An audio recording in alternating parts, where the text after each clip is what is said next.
Well, I thought we weren't going to get any more why we lost articles from Conservative Home or any more of the Conservative MPs, but oh boy, was I wrong. And this comes from almost a completely different angle. You are going to hear from one of the few Conservative MPs who actually managed to survive that fateful night, and goes on to say that, this was indeed a very Pyrrhic victory. And then he goes on to explain why he thinks the party lost. And oh boy. Oh boy, is this interesting. So remember, this guy, Luke Evans, he was one of the 2019 intake. But he managed to survive this time around, and even acknowledges, quite funnily, how lucky he was in managing to win. He's obviously also mentions a couple of the infighting moments has gone down, and says, "Hey, we've got to try and tone down, the heat on this discussion." That's not going to happen because, oh boy, once this, if they finally decide on the rules on Wednesday, then it's open season, It's open season. Everyone is going to come out, and they are going to come out swinging. We already know, of course, as I've said before, my video I did very recently as well, Tom Tugendhat, Kimmy Badnock. This is Badnock's race to lose. If it goes to the membership, she wins. There is no doubt in my mind she wins unless something drastic happens during the leadership campaign. But we'll see what happens. But honestly, it's her race to lose. The polls have been like that for a while. Conservative Home has been very, very accurate in predicting who will be the next leader for quite some time. And their polls have said it quite for a while now. It will be Kimmy Badnock. And oh boy, will Kimmy Badnock be a bad choice for leader? Fantastic for people like me for a content point of view, but oh boy, if the Conservatives think that Kimmy Badnock is the way for their party to go, good luck. But anyway, we're going to go into what Luke Evans had to say and see why he is, well, quite clueless in many ways. But before we do go on into this, please do remember to click on the like, share, and of course, subscribe button down below as well. As of course, as always, you can click the like and share button. There is the Patreon page. There's the Buy Me Coffee link as well. There's the YouTube thank you button. And of course, there's the Pony Club down below as well. So thank you very much to all those people who do help and support the channel that way. And of course, let's crack on with this then. So over we go on to Conservative Home with Luke Evans. Respect must be the cornerstone of the future of the Conservatives. Well, okay, respect for what? And what are you going to respect exactly that the Conservatives aren't respecting now? So he begins.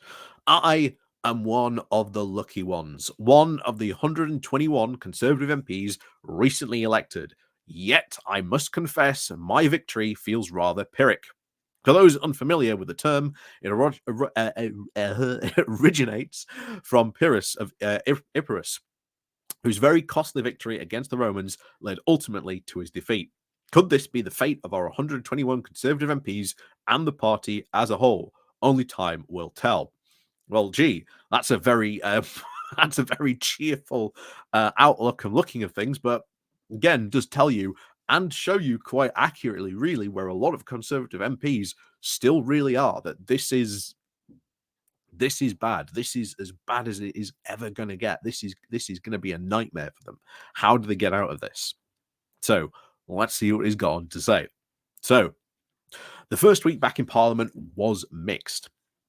He was witnessing colleagues now winding up their officers, letting go of their staff, and saying goodbye is now a very sobering experience. Winner's guilt, I guess.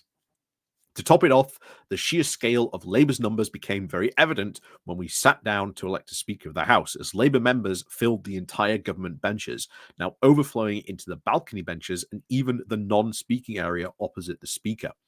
As I struggled to pick out any of the faces that I'd become used to debating over the last 5 years, I told myself that it was simply because their seats had changed on the swap over from opposition to government. Again, coming to terms, I think, with very interesting this, because this is the first time I think we're going over a winning MP's experience of losing.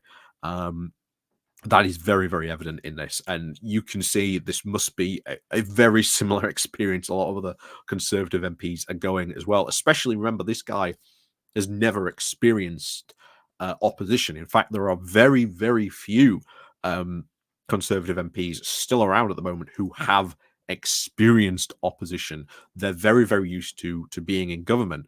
You saw very recently the whole Kimi Badnoch spat with Victoria.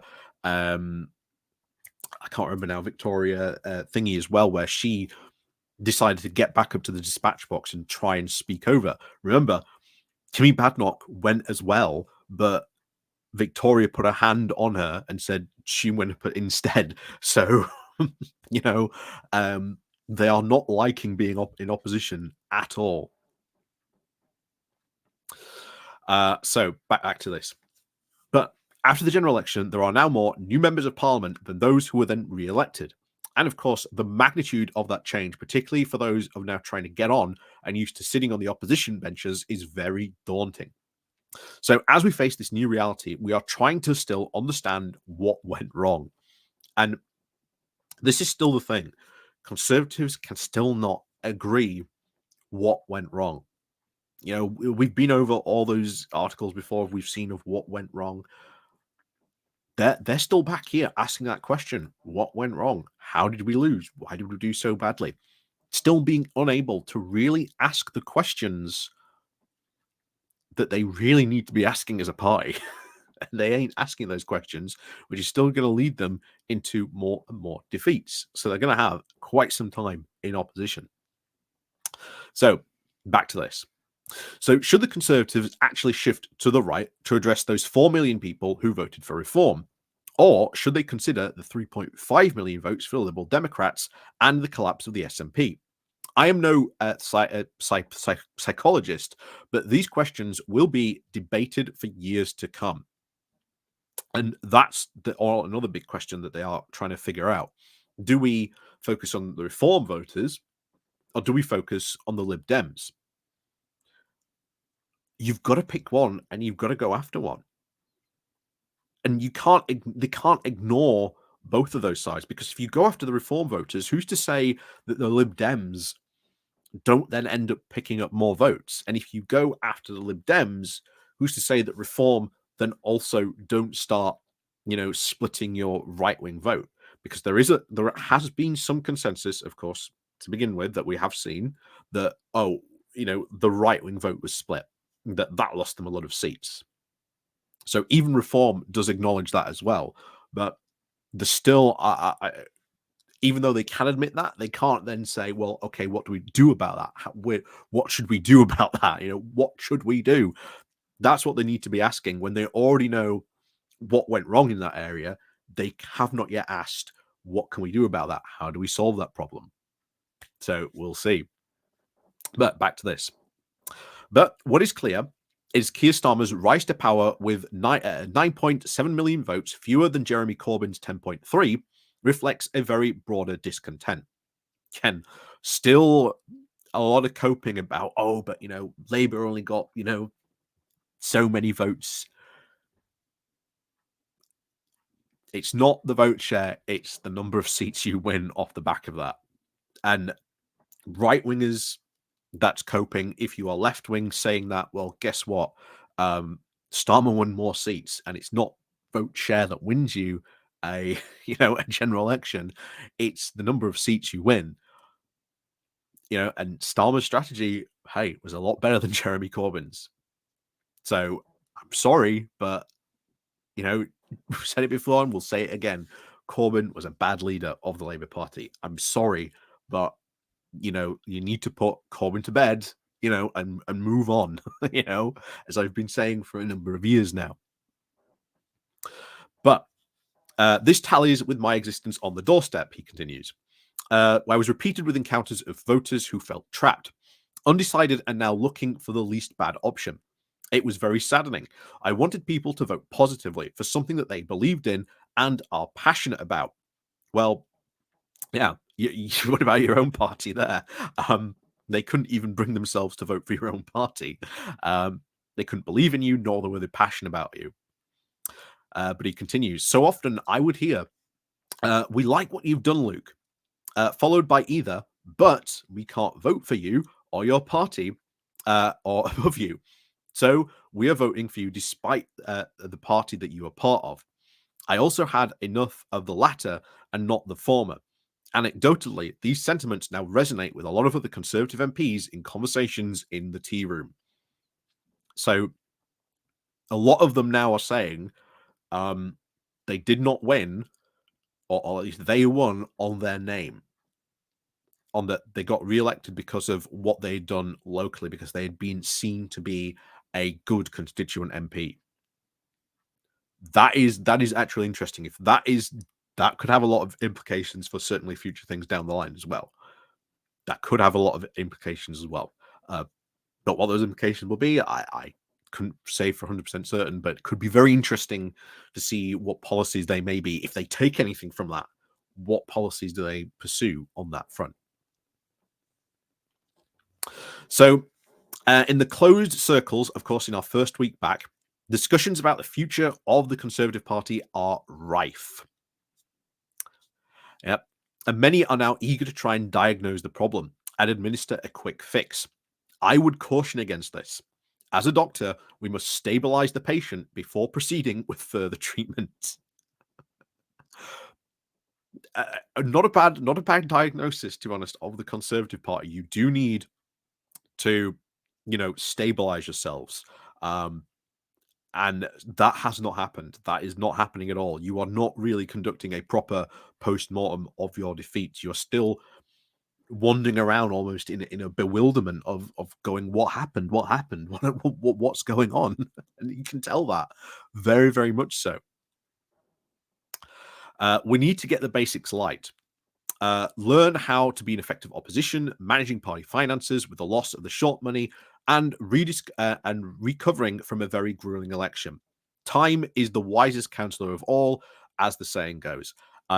This is probably a guy who wants to go long in the leadership contest, but we'll find out on Wednesday. I think when that if it comes out on Wednesday, of course, what the leadership timeline is going to be.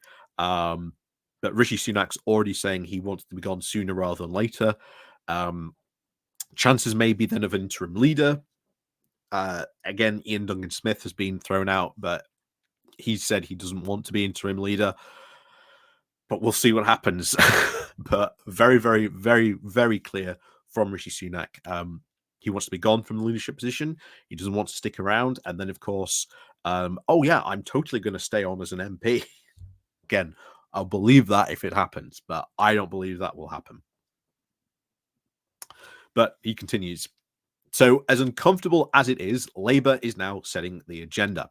They are now the government grappling with the issues we struggle with: immigration, prisons, waiting list, growth, and debt. I generally hope that they succeed. For the country's sake, and as the opposition, we will challenge them and try to hold them account for every promise, every hypocrisy, every U-turn, and after 14 years of waiting, there will be plenty of empty promises. Well, what about your own empty promises as well? What about your own party's U-turn? What about your own promises, hypocrisies, and stuff like that? You just listed all the issues you've had problems with. You've been in power for 14 years, and this guy came in 2019 when the Conservatives had a very, very big, majority. And yet they did not solve those problems. How can you go around and say, we're going to, wag our finger at the government when you were the previous government and now in opposition and you did not solve those problems? Now, what we are seeing is a completely different way and approach, which I've said is very, very good, something that we've wanted for a while in how we approach these problems. And we will see how Labour does over the next sort of, the next 5 years. Are there going to be successes? Absolutely. Are there going to be failures? Yes, there will be. That is government. No government is ever 100% perfect. But, to say that, you are going to sort of do this when you had the exact same struggles, when you want to get back in power, you've got to say, well, how are you going to do this? How are you going to solve immigration, prisons, waiting list, etc.? And quite frankly, you are not going to have, I think, a very compelling argument on that when it comes round to an election. But back to this. So the Conservative Party must be there to expose Labour, and we will. But I want far more for our party. I want to be more than just opposition. Yeah, definitely. Of course, if this guy went in 2019, experiencing that big majority, now going into opposition with a very, very small, minority government,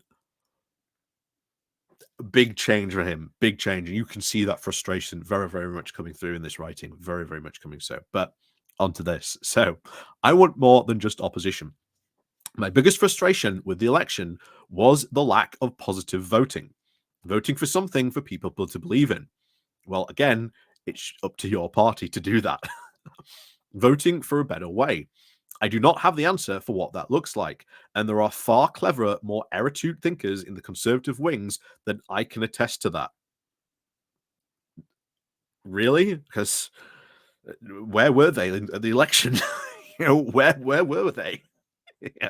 If they had these ideas, if they had these really positive voting ideas, where were they? Where were they espousing these ideas? Why were they not in your manifesto? But there you go. So, but I do know this: we must return to fundamentals, back to basics, and I don't mean policy terms or ideology within the party. Sort of good, but again, the party ain't ready to ditch ideology completely, and ideology is one of its big, big problems. He says, I mean simpler virtues. The raging debate goes around. Are you a one nation conservative, a popcon, an ERGer, a new conservative? Every faction is now rushing to give their answer. I thought we were one conservative party. And that is a large problem as to why you lost. How do you deal with this factionalism? Many will say in public and in private, we must have unity, but talk is cheap. It is very cheap because you're saying we must have unity. Well, okay, how are you going to achieve unity when you've got all these different factions vying with each other? All this stuff goes back to Brexit, goes back to David Cameron during the coalition years, when all these factions started popping up. You've got to have a leader who can deal with those factions, and until you can actually deal with that factionalism and deal with that, there's no way back for them. No way back for them at all. Or you have such a brutal civil war that one faction comes out as the dominant faction and gets to set the agenda. But even then, those, let's say if it is the One Nation Conservatives, then there's still going to be the popcons, the ERGs, the New Conservatives, who are still going to look for every chance to regain power and reset the legislative agenda so that they're the ones in charge. Constant factionalism is their biggest problem. Until they get a leader who can really sort that out, that ain't going to be a problem. And the fact that you've got this guy saying around and saying, oh, but I thought we were one conservative party, goes to show, I think, a level of naivety in this guy. But there you go. So what to do? So all talk is cheap. The actions that now follow are what truly count. After all, we've heard all the calls now for 3 years, and yet we are still here. Why? And I like it. He's saying respect, or rather, the lack of. So apparently, the big problem with the Conservative Party, lack of respect. He's a guy who does not get his own party, does not understand the power plays that are probably going on behind him and in front of him. Came in 2019 with a big majority, got very used to government over the past 5 years, and now find himself in opposition. It is certainly, and he comes across as saying as this, is a very, very rude awakening. So he continues, my belief, or therefore, are both actions now internally and to the public. We lost respect for one another. Respect was the cornerstone of what it was to be a conservative.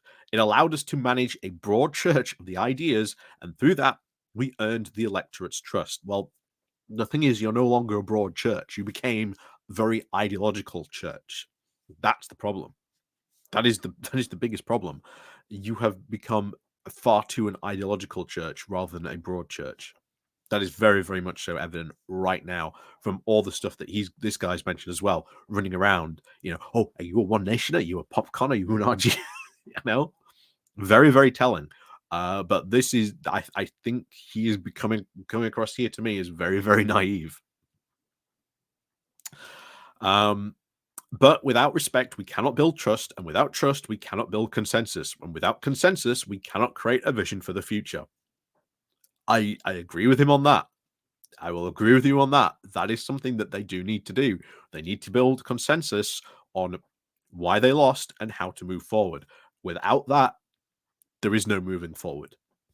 This is why the Conservative Party is in a moment of absolute civil war, and we're about to see that escalate even more from the leadership contest. And even then, it's not going to be over. It is not going to be over by a long shot. They are in for a very, very long time of factional infighting in the Conservative Party. They cannot escape that. That is something that they have baked in themselves, and it's something that they have had leaders that have encouraged and failed to take into do or actual deal with. Rishi Sunak being a prime example, who effectively did nothing, thinking that everyone was going to be loyal to him and do what he told them. No one was loyal to him. There was no reason to be loyal to Rishi Sunak from almost immediately as soon as he got elected. That became very, very obvious. So there you go. Maybe a lesson to be learnt about, picking the right leader in many cases. Will they learn that lesson? I don't think so. So if Conservative MPs do then not respect one another, if we continue to fight very publicly and leak against each other, we will remain in opposition. And oh boy, that is going to happen. That is going to happen. The Pyrrhic nature of our victories will indeed sow the prophecy that it is a tantamount to defeat for the party. This must not happen. The Conservative Party's resurgence must be built and earned respect. Respect cannot be taken. It must be earned and given and willingly given. From MP to MP, to activist, to party to membership, and the Conservatives to the public, we must earn admiration through our qualities, abilities, and actions. After all, actions speak louder than words, and no one is listening to our words. Yes, because you're in opposition. Get used to it. No one is interested in listening to you when you're in an opposition. It is doubly hard, more so, to get your voice out there when you're in opposition. Something you are going to have to get used to. This guy is certainly trying to live with those consequences. Then someone immediately. Well, let's look at this very strange tale. Full of the very, very distant past, using words like Pyrrhic.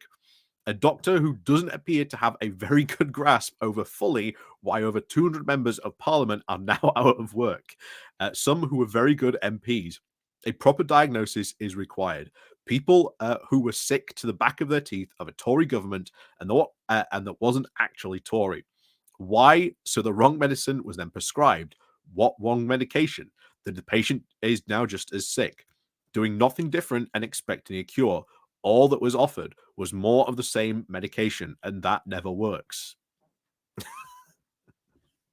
Again, there's so many people in the Conservative Party who can see this as like a problem when you look at these in the chats, and yet they're the ones who aren't listened to because, again, ideology is the order of the day. If you are speaking from the gospel, then everyone is fine. But the second you put the gospel down and you start to say, hey, guys, think we've got a problem here, then you do not get listened to.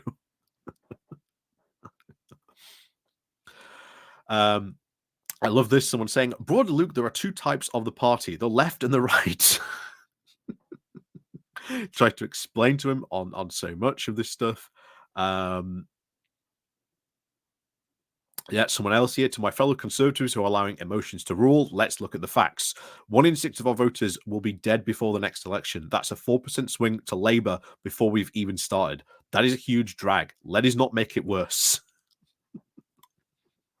The rational approach is to acknowledge that the culture wars and immigrant bashing of the last 10 years is over. Shockingly, again, this guy was right, but he's not going to be listened to. People want a positive vision, not demonization of minorities to deflect from the very disastrous effects of austerity on the NHS, schools, and infrastructure. Oh, wow. Again, like I say, some conservatives are very, very aware of what this was to be. But there you go. Let's hope we now quickly remove the hard right element from our party once and for all. Labour dealt with their extremists and they are reaping the benefits. Hopefully, we can do the same. Will they do that? Oh no. The right of the Conservative Party, their extremists are going to be very, very difficult to deal with.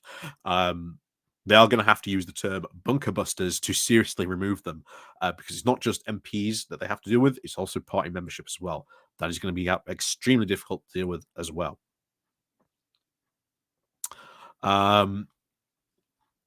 Yep. But there you have it. I think that is incredibly naive, saying that, oh, the reason why we lost lack of respect, we need to get respect back in the party. But again, he goes, oh, we need to respect each other. Why are you going to respect each other when another MP he might be speaking with might have completely different ideology? As was said there, are you a One Nationer? Are you an RGer? Are you a Popcon? Are you a new conservative? Ideologically blinkered, every single one of them. This isn't over by a long shot. Like I say, they're going to have a leadership contest, which is going to be very brutal. It's going to be very brutal. We're going to enjoy watching that a lot. Don't get me wrong. And then we see what comes after, because don't get me wrong, the losers are not going to remain quiet. They are not going to remain quiet long. And once again, that's when everything will start again. They'll start the infighting. They'll start the leaking. Wouldn't be surprised if it happens almost immediately. And if it's Kimmy Badnock, oh boy, will they start leaking almost immediately what goes on internally in these shadow cabinet meetings. So, as always, let me know what you think down below. But oh boy, Luke Evans, clueless, I think very naive. I think got very used to the idea of being a conservative in power with a majority. Now has to deal with being a conservative in opposition with a very small minority and a very, very large opposition. You know, they aren't going to have a very good time. And you can already see he is not dealing with this transition very well. He is not dealing with this transition very well. He has his own prescriptions of what went wrong in the party. I think, as I said before, clueless. I think very naive. There was no talk about policy there, about what policies, what happened, of what they went right. Oh, well, we had all these problems. They have to deal with all these problems. Well, you were in power for 14 years. Why didn't you not deal with those problems? But there you go. Yeah, so very, very interesting. Let me know what you think down below. I'm expecting more of these. I would love to see more of these from any sort of remaining Conservative MPs, because you definitely get the feeling there. Definitely someone really struggling to deal with the transition of becoming an opposition MP. That's for certain. That definitely comes across very, very clearly. But as always, thank you very much for watching. And of course, as always, you can click the like and the share button. And until then, we'll see you all next time.